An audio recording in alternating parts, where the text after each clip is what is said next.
Buenos días a todos y a todas. Soy Marco Rosati, ingeniero de propulsión. Trabajo con CFD en la empresa BEN. Hoy les traigo dos trabajos. El primero de ellos es análisis de refrigeración con motores regenerativos con los RPU.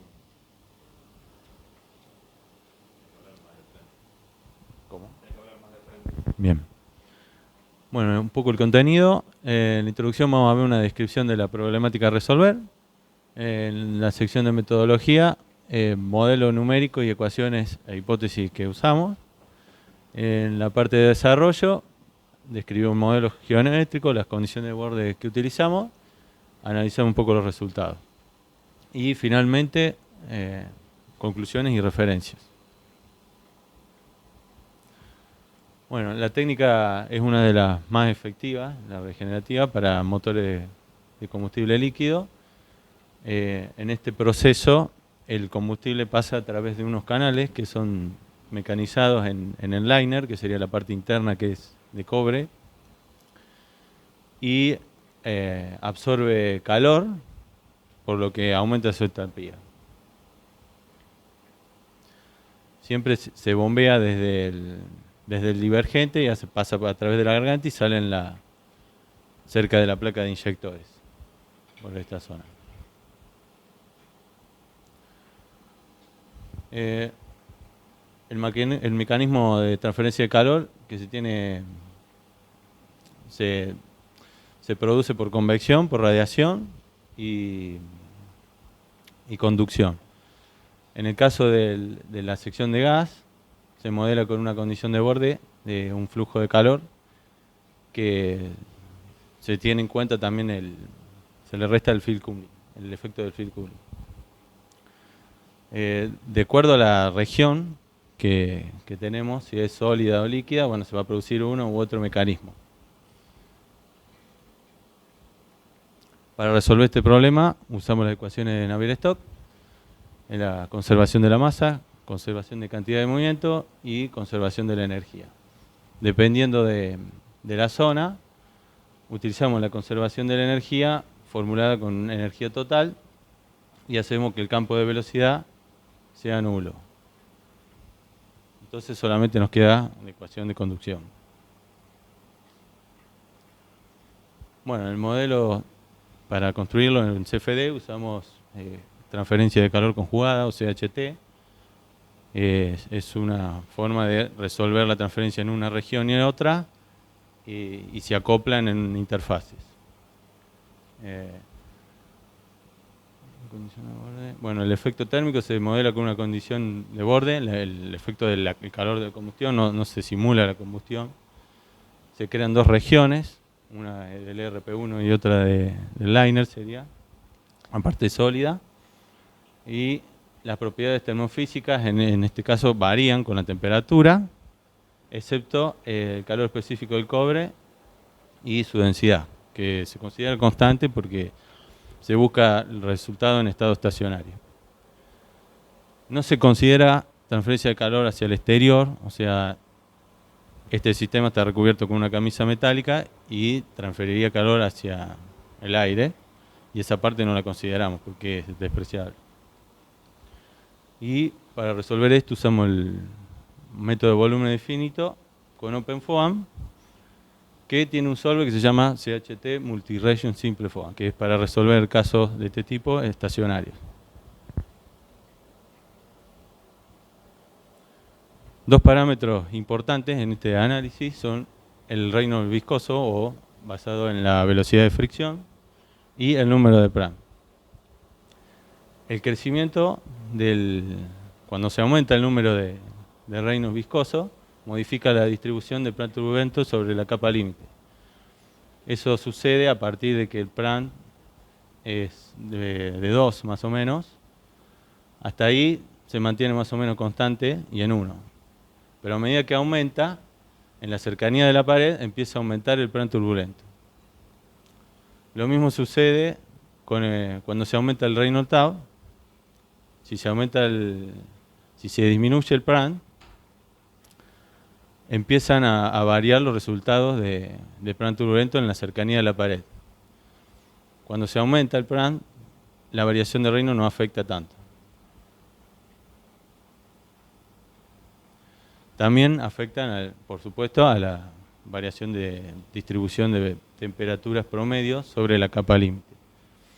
A medida que aumenta el PRAN, se modifica y hace que el gradiente sea cada vez más pronunciado. En la subcapa viscosa, conductiva, perdón, se produce más conducción, que sería como un equivalente a la subcapa viscosa en la capa de cantidad de movimiento. Domina ahí en la conducción. Y existe una relación entre esas dos capas que depende del número de PRAN. Y es de 1 sobre la raíz cúbica del PRAN. Esa relación sirve para definir el tamaño de la primer celda en la pared, en la región de fluido.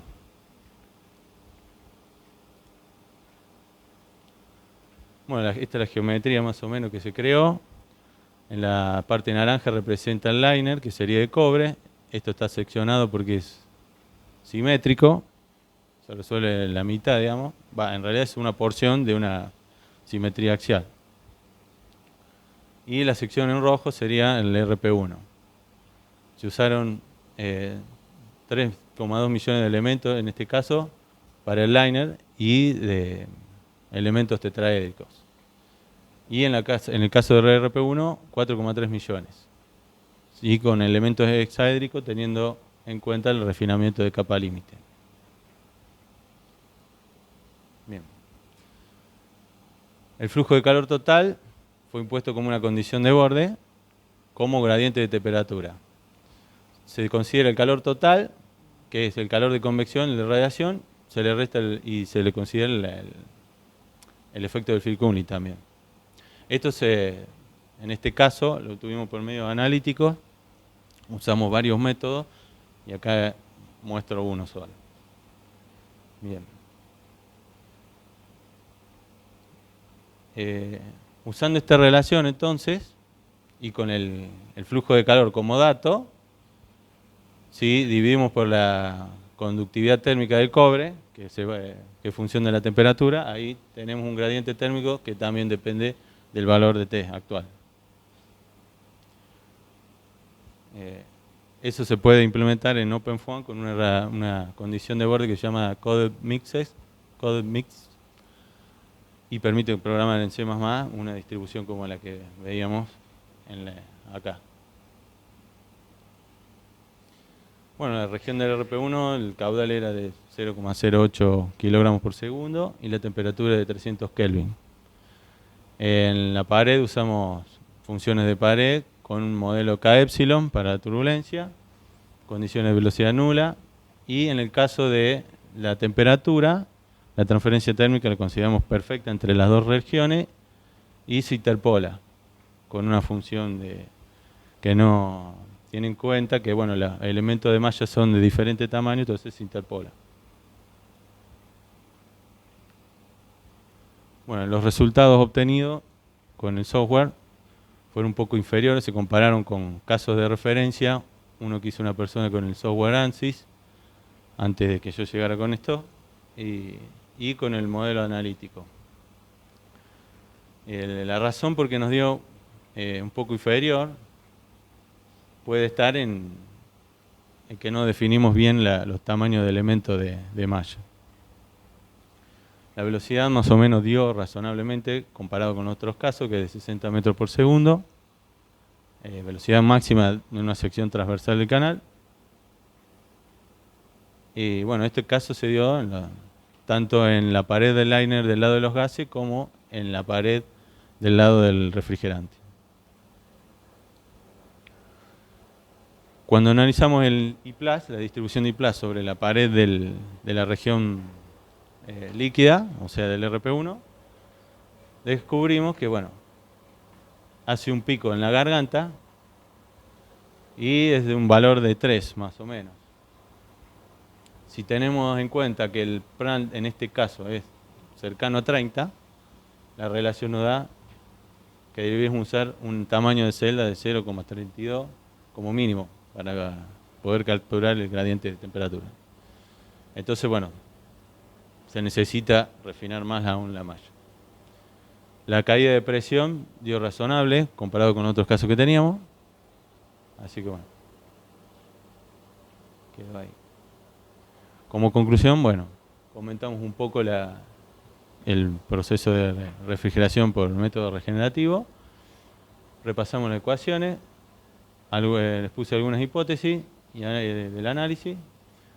Hablamos de los efectos del Reynolds y de Prandtl sobre el plan turbulento y sobre la distribución de temperaturas medias.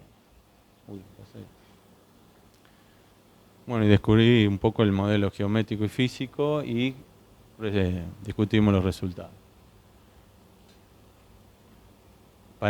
Como trabajo futuro debemos seguir refinando la malla, considerar un poco, podemos separarlo en la sección de la garganta, que es lo más difícil, estudiar esa zona y después extenderlo a todo. Estudiar modelos más simples de cálculo de canales pequeños resueltos con DNS, que esto sería sin modelar turbulencia. Y bueno, comparar esto con resultados experimentales que esperamos para este año tener esos resultados. Y luego de confeccionado y puesto a punto el modelo, aplicarlo en futuros desarrollos. Algunas referencias que utilicé, que bueno, la más importante son los papers de Kawamura, que habla sobre cálculo de DNS en canales pequeños con flujo de calor. Muchas gracias.